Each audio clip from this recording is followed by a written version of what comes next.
Hello, my wonderful Ashwings. It's a pleasure to see you all here today. We, of course, are talking about more budget decks. That's right. If you're unaware of what the Clash format is, well, you can go on Fabrary. You go ahead and click this little guy right over here. This is the one, the Clash fan format, and you're actually able to find all the information you need for Clash up there. But effectively, commons and rares in the main deck, along with any rarity of specialization, any rarity of weapon, and any rarity of hero. And you can have mentors as well. So think of it kind of like a budget blitz. But what I wanted to do today is go over a list that I had just done a couple of games with, so not completely refined, but something that I did really enjoy playing when I had built it, and that, of course, is Chane. Now, you'll see that Chane is running Galaxy Black and not Rosetta Thorn. That is because currently, as of the recording of this video, Rosetta Thorn is strictly for Briar only.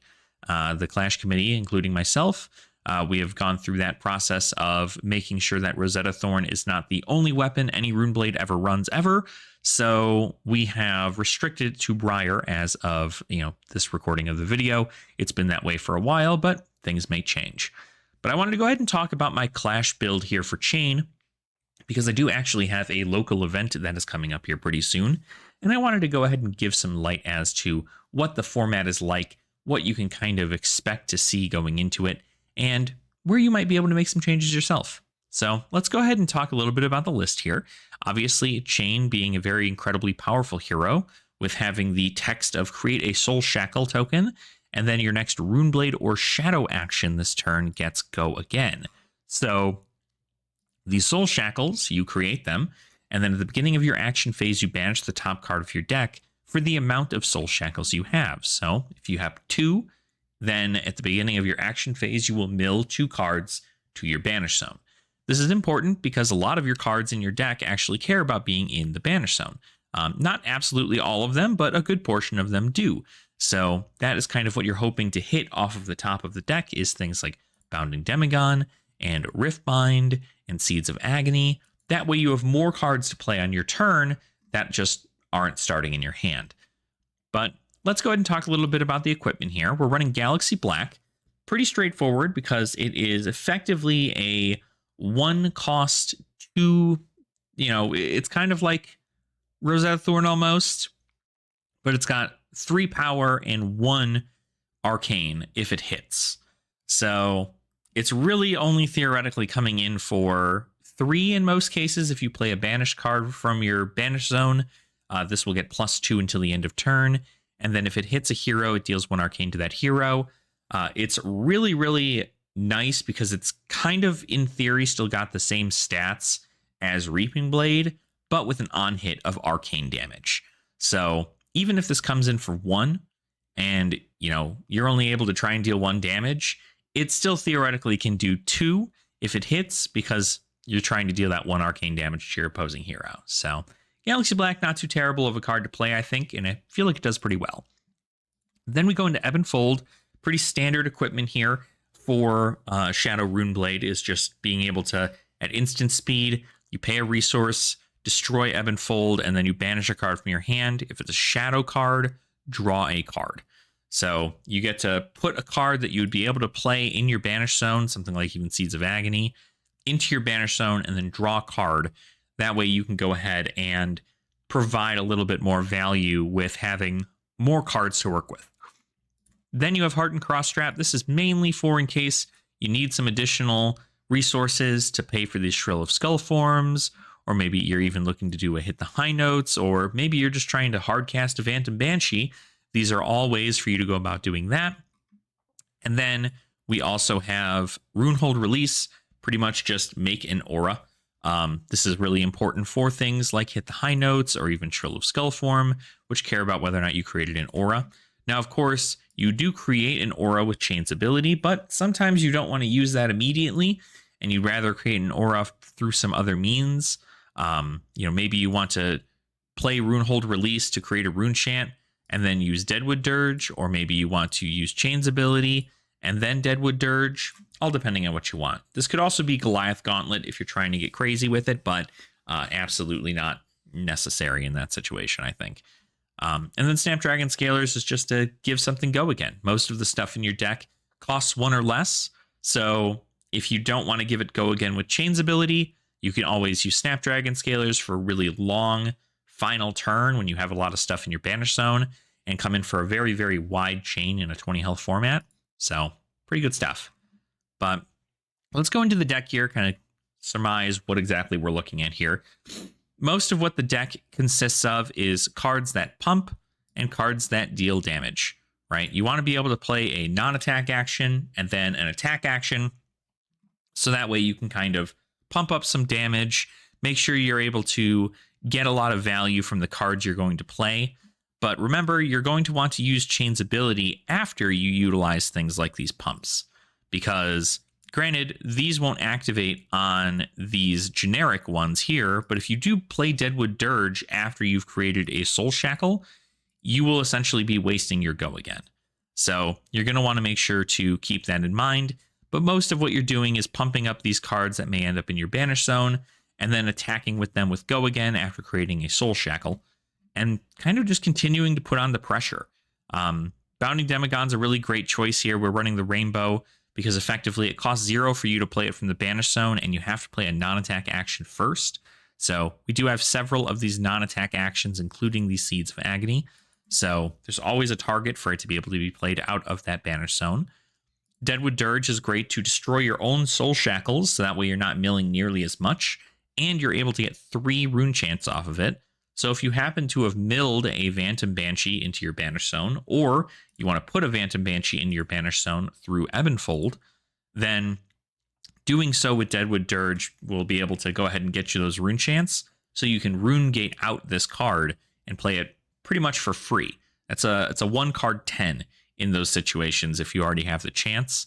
So it's incredibly valuable of a card here. No real on hit. We theoretically could play something like Deathly Wail instead, but we're going with Phantom Banshee just because 10 damage is a lot, and you want to push a lot of damage in this format. It's just significantly better for you. Hit the High Notes is just a lower cost version of Shrill of Skullform, in which if you've played or created an aura this turn, it'll get +2. So the red comes in for 6, yellow comes in for 5, blue comes in for 4. Same concept here, except this one comes in for 5, and then this one comes in for 7. Then you have your pumps, some other pumps here. The Minnowism, next attack action card with 3 or less base you play this turn gets +3, so you can play Minnowism, utilize Chane's ability. If you have a Bounding Demagon in Banish Zone or in your hand, you can play it and have it come in for 6 go again. Very powerful. Plunder Run is also a fun card we get to utilize in Clash. Essentially, this card allows you to, whenever the next time an attack action card you control hits this turn, you draw a card. So it's the next time an attack action card you control hits. So theoretically, it's for the entire chain link in which this is effective. But if Plunder Run is played from Arsenal, the next attack action card you play gets an additional +3. So these are great Arsenal targets for you to pop down there and then go ahead and pump up your damage. Rift Bind is really great because if you play non-attack actions, multiple non-attack actions, or you at least save up a lot of these non-attack actions till your final turn, these Rift Binds can come in for a lot of damage because they get +X, where X is the number of non-attack action cards you've played this turn. So you can theoretically have a blue in hand, and you can play 3 Seeds of Agony from your Banish Zone if you happen to have them there, and you can come in with a Rift Bind for 6 go again with all of the powerful abilities of each individual one of these Seeds of Agony triggering. So it's kind of like 9 damage coming in, which is really, really good. Then we also get to play some wonderful specializations because, again, this is Clash. Clash utilizes specializations for heroes. So we get to use something like Soul Reaping. Now you'll see this cost up here pretty expensive, but the good news is that with this ability, you can banish 1 or more cards from your hand rather than paying Soul Reaping's cost. And if you do, you gain a resource for each card with Blood Debt banished this way. And while it's attacking a hero with 1 or more cards in their soul, it has go again. So this is a great little chain ender for this, because you can effectively just take one of the cards, maybe like even a Seeds of Agony from your hand. You can banish it to play this card. And then that way you have a Seeds of Agony set up for your next turn. And then you also get a free resource. You can find a way to go ahead and utilize the Go Again with Chane's ability here. And then you can even come in with another ability after that, right? You can do something like Bounding Demagon too. You can play a you can play a Plunder Run and then attack with a Soul Reaping after making a Chane token. Then you go ahead and Soul Reaping into banishing Bounding Demagon or even Riftbind. Get one floating resource because these cards do have Blood Debt. And then you can go ahead and swing that in or pump it with another card you might have in hand for even further damage. Unhallowed Rites is a great way to get cards back into your deck. So if you have cards here like you're looking to get, non-attack actions from your graveyard back into your deck with Blood Debt. So Seeds of Agony is pretty much the only non-attack action card with Blood Debt in your deck. So that's going to be kind of important there. And then, of course, we have the Phantom Banshee I talked about earlier. Obviously, we had gone through this. This is pretty much only going to be played from Banish Zone if you have the Rune Chance for it. The Deadwood Dirge is the only way you're going to be able to do that. So keep that in mind. If you're going to save these Deadwood Dirges for the Phantom Banshees, you're going to want to do that. Just kind of pitch stack and set up correctly, and these will come in clutch for you. Also, then, we have Eclipse, another legendary chain specialization, where if you've played 6 or more cards with Blood Debt this turn, if you have, I can play Eclipse from my Banish Zone. Create Ursur the Soul Reaper token. Now, I have not actually been able to do anything crazy like that. You'd have to play 6 or more cards with Blood Debt this turn. This might be a cut, honestly, just because playing 6 in one turn means that you have to be able to chain out several of these Seeds of Agony and then several Bounding Demigons and or Riftbinds to be able to get the value off of every single one of these. So Eclipse might be a little bit high in regards to its cost, but at the end of the day, it's a blue. You can pitch it for stuff. It just doesn't block. So we haven't run into that issue yet, but of course, if we do, it might be the one to make a cut. And then Vexing Malice is a great ender because sometimes players will only run 1 AB into Rune Blades. And if they do, this is a great way for you to end out the game because it will come in for 2 arcane damage to deal that additional 1 point of damage they can't block out. And then, of course, our inventory here, we've got Howl from Beyond, which, of course, if you're really looking to get a switch here, you can switch out that Eclipse for a Howl from Beyond. This is a great Banish Zone card to play. Next attack action card you play this turn gets +3 Go Again. So it costs 2 right from the Banish Zone, gives another +3, and the art's insane. Arcane Polarity is great for the Arcane matchup in which you just are able to gain 8 health. That's kind of crazy. So Arcane Polarity is a great shot there. And then, of course, we do have the 3 Null Rune here, the boots, the gloves, and the robe. So let's go ahead and show off here the deck itself in its function. And we'll be able to see exactly how the deck works. If you enjoy this content and wish to support the channel, consider becoming a channel member. Channel members get access to our podcast, The Common Language, a week earlier than other subscribers, as well as emotes, loyalty badges, and any other special member-only content I decide to make. Channel members will also be eligible for special channel member giveaways, so stay tuned for your chance to enter. I thank you all so much for considering to support my endeavors in the creator space for this wonderful TCG, and I hope you all continue to have fun in the flesh and blood. Back to the video. All right, so here we are in the deck construction here for Talishar. Talishar is the online way to go about playing the Flesh and Blood TCG, and there is a Clash queue on Talishar, so if you were unaware of that, you can play Clash on Talishar through these means. Looks like we are going up against Potato Badass, so Potato, thank you so much for the game today. And yeah, we're going up against Uzuri. So in this situation, we don't really have much we want to change.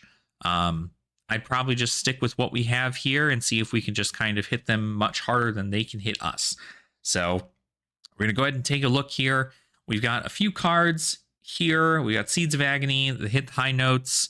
I don't want to do anything absolutely insane, but I feel like if we're just trying to push a little bit of damage, maybe just the seeds into the hit the high notes, maybe come in with the Galaxy Black is probably a pretty good call here. So we're coming in for 5 go again because we did create an aura. And then we, of course, are dealing 1 arcane because of the Seeds of Agony. So Seeds of Agony coming in pretty clutch there. And now we also have a target for an Unhallowed Rites if we happen to have one. They go ahead and block 6, and then we get to simply come in with a very, very nice Galaxy Black. If it hits, it deals 1 damage and then 1 arcane, which they could block if they wanted to, but they decided to just filter out. We're going to put this Plunder Run in Arsenal because it's a great Arsenal target, and then we're going to move on with our turn. Now, in this situation, Uzuri there's not a whole lot of really insane cards that Uzuri gets in common and rare, but Shakedown being the specialization is one of the better ones. Now, of course, this card only cares about if you've played an attack reaction this turn. Currently, they have not, but they do have 2 cards in their equipment slots that are attack reactions. So I'm here debating whether or not I want to actually go ahead and block at all. Because if they choose red, they get 1 card, and I can still utilize my entire hand with a Plunder Run on my next turn. So I would say it's probably best to go about kind of looking at this option here. I decided to just go ahead and take it. It's a little early to be taking 6 damage because I want my Soul Shackles to kind of build up so I can get more stuff in the Banish Zone. But they end up going ahead and popping that mask. I show them my hand. They have chosen red. So they're going to they're going to discard a red card from my hand, and that'll be that. Or banish it. Yeah, it is banish. That's right. So good that they didn't banish the card with Blood Debt because I could have used it next turn. But luckily we get to go ahead and come in with a Plunder Run here. This is going to be a pretty nasty turn. We did get a Vexing Malice off the top. So again, no targets in Banish Zone currently, but we do at least want to provide a lot here. The Minnowism I unfortunately can't use here because I don't have an attack with less than 3 power. So we only have Unhallowed Rites, but Plunder Run's going to kind of just get us where we need to go, and that's the hope here. So we're going to go ahead and utilize that Chane ability, make sure that this Unhallowed Rites is going to get go again, and then we can come in with a Galaxy Black afterwards as well and kind of make that choice. Now, again, Galaxy Black's only going to come in for 1 because we did not play a card from Banish Zone. We theoretically could have done that, but we did not. So, we could have obviously banished the Ebb and Fold or played the Ebb and Fold, gotten the Seeds of Agony in there, but then we wouldn't have had a resource to play Unhallowed Rites. So I'd like this turn a lot better. We get to put a Seeds of Agony back into our deck at the bottom, more specifically, which is a really great place for it to be. And then we get to come in for 7 go again, which is just a lot of value. So they're going to go ahead and block 3 here. And again, if this hits, I do get to draw a card off Plunder Run. So that's kind of where my head was at here. They're not going to full block because they want to keep cards in their hand. I go ahead and I get to draw up a card. We got to hit the high notes. Now, I'm not in love with this specifically. I could theoretically Minnowism here into hit the high notes, but I choose not to. I instead just decide to come in with the hit the high notes here, and then that way I can put the Minnowism in my arsenal. It's a nice arsenal target to be able to pump up something like a Bounding Demagon or something that normally comes in for 3. Making it come in for 6 is certainly a lot better. We know that hit the high notes is going to get any additional +1 because of this, because we did create an aura this turn. So there we go. We're going to have it come on through. They're passing it up. I'm going to take another 4. And then we just get to go ahead and move on with the end of our turn. We'll get 2 targets for the Soul Shackle at the end of at the beginning of our next action phase, and hopefully we can find something there. You guys can't see what my Banish Zone is, but I'll be able to tell you because we do look through it every now and again. Now, the Isolate's a good one here because it does have Dominate, so I can only block with 1 card. But notably, Chane does not normally run defense reactions. So what I was scared about here, I was correct in being scared of, which was a cut down to size. Now, I didn't want to lose my whole a card from hand, and I'd rather preserve that life. So they go ahead and they play a Sigil of Solace in response to the cut down to size, but I don't have to get rid of a card. Now, we did banish both of our Phantom Banshees right now, which was kind of unfortunate, but we do have a Deadwood Dirge, which means that we do at least get to play one of them at go again. But unfortunately, we can't really do a whole lot here in this regard. We could certainly Plunder Run into Deadwood Dirge and then, play that. Now that I'm looking at it here, right, we could certainly have just Plunder Run into a Deadwood Dirge, into a Minnowism, and then popped a Heart and Cross Strap for the Rift Bind. But that's a lot for a Rift Bind. But it is 2 non-attack actions that I had played this turn. So it certainly could have been something that I did. But we decided to just come in with the Phantom Banshee here against like nearly a 1-card 10, which is insane. They full block, and then I go ahead and I go, well, you know what? I might be able to do something here. I might pop this, but then I realized that Riftbind costs 1. So I thought it would cost 0 for some reason. It definitely does not. It costs 1. So I go about trying to undo this, and it's a casual format, so I'm just going about reverting to the start of the turn and then just kind of going through the same process again. Definitely thought it cost 0, but that's just on me for thinking an aggro deck has things that cost 0. So we're going to continue with the same plan here. We're going to Phantom Banshee for 10. They end up blocking the exact same, which is wonderful. And then we pretty much get to figure out what we're going to do here. Now, we probably just Galaxy Black because we did play a card from Banish. But I also am sitting here going, oh, well, maybe we can Ebb and Fold to do this, but we definitely just want to come in for 3 on hit, another Arcane, strip another card from their hand, being able to deal 4, which is great because they could pitch to it, but let's be honest, they're keeping 2 cards in hand for a reason. So we just go ahead and pass it over. We have that Minnowism in Arsenal here. Now, 4 damage coming in, that makes sense. Pretty red line Uzuri in most cases here. So I wanted to go ahead and see about maybe just blocking a little bit of it, preserve some life, because we don't want to get too crazy. Uzuri can blow us out with just a couple cards. Speaking of a couple cards, we have Death Touch. Death Touch is certainly not fantastic. We don't want to get hit really hard with this, but we also don't know what we're going to get off the top of our deck with these Soul Shackles. So coming in for 6, if we take it, they're going to give us a Bloodrot Pox, and if we can't pay it, we lose. But if we just block out 3 here, and then go down to 5, then we're certainly not in a bad position for that Bloodrot Pox damage to go through. We did get 2. We got a Bounding Demagon red and an Unhallowed Rites. So we want to go ahead and play as many of those cards from Banish as we can. So of course we're going to go ahead and we're going to play that Minnowism. We're going to utilize that on that Bounding Demagon because we want to go ahead and make sure that's happening there. So we're going to get that Chane ability off. We're going to play the Bounding Demagon. And I thought about doing some absolutely insane nonsense here because theoretically I could pitch the Ebb and Fold. And I'm actually curious on how this worked out because I might have just not had a thing for it. But at instant speed, I go ahead. I'm pretty sure I just don't have an action. And that's what my issue is here.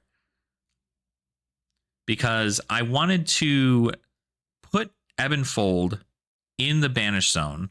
Or not Ebb and Fold. I wanted to play Ebb and Fold, put Riftbind in the Banish Zone, and then attack with it after Snapdragons this Unhallowed Rites. And I believe that's kind of what I try to do here. Yeah, I pass. Yeah, and so this is my problem here is I do that, and then I immediately go to end. So again, I am a bad player. So I have to go back and make sure that we just redo that turn. I wanted to Snapdragons that Unhallowed Rites, But at this point, I don't even matter. It doesn't matter to me. I don't care. I'm just going to go ahead and block out that last 2 damage, and then we're just going to hope for the next turn. They're at 1, so effectively, if I can block them out well enough, I don't have to worry too much.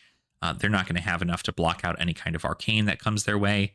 Now, the silly thing here is that I'm pretty sure I block with the Seeds of Agony, which is a feels bad, because if I don't get Seeds of Agonies off the top of my deck, it just sucks. But here we get Humbled. And now that's where a problem lies, because Humble really makes me happy, because now I know that I didn't use my Snapdragon Scalers last game. And because I didn't use my Snapdragon Scalers, I can still give something go again, even though I have my hero ability turned off. So we get that Seeds of Agony off the top. We can certainly go ahead and play the Bounding Demagon there, or the one from hand. Doesn't matter. Either or totally works. They still get the Seeds trigger off. But we go ahead and we come in with that Bounding Demagon for 3. It'll also have that 1 for the Arcane, which means they're going to have to pitch or they die. So that's 1 card out of their hand. We then get to go ahead and play the Snapdragon Scalers and then the Ebb and Fold. So we get to Snap, and then we get to Ebb and Fold. Put that in Banish, and then look at that. We draw into a Deadwood Dirge, which is insane because we have 1 Phantom Banshee left in the Banish zone, which means that we get to go ahead and swing that Phantom Banshee in there for 10 with 2 cards remaining in hand, and we take the game. So while I admit we got a little bit lucky there, certainly a fun hero to play, being able to utilize that Banish zone as a way for you to get additional cards in your hand, essentially. I do think that there are a few cards I might try cutting. We want to get more cards that we might be able to see in that Banish zone, simply because when you do get targets, your turns are significantly better. Now, of course, the deck is way better with Rosetta Thorn. Rosetta Thorn is easily one of the strongest Runeblade cards in the game, but with its restriction only to Briar and Clash, it's probably where we're seeing just some change there. But who knows, right? We might see that no longer be a restriction to Briar, and it might be able to be available for everybody. I think a lot of people enjoyed playing with Rosetta Thorn and enjoying its playstyle, being able to come in with that big attack with Go Again, and then a Rosetta Thorn for 4, 2 and 2. But I hope you guys enjoyed today's episode of looking through Clash. I'm hoping to kind of make a lot more in regards to Chane and really fine-tune him in Clash. That way we can kind of be comfortable with a specific list, and then maybe as we continue to go on, we can choose some other heroes. So if there are other heroes you'd like to see how they work in Clash, feel free to go ahead and let me know in the comments below. I'd be happy to go ahead and answer those for you. And while you're down there, make sure to go ahead and like the video, and also subscribe to the channel if you have not already. We are moving up close to 2,500 subscribers, so thank you all so much for your support. It means a lot to me, and I look forward to seeing all of you beautiful Ashwings in our next video, where we talk maybe more about Clash. But regardless, I hope you continue to have fun in the flesh and blood, and I will see you all very soon.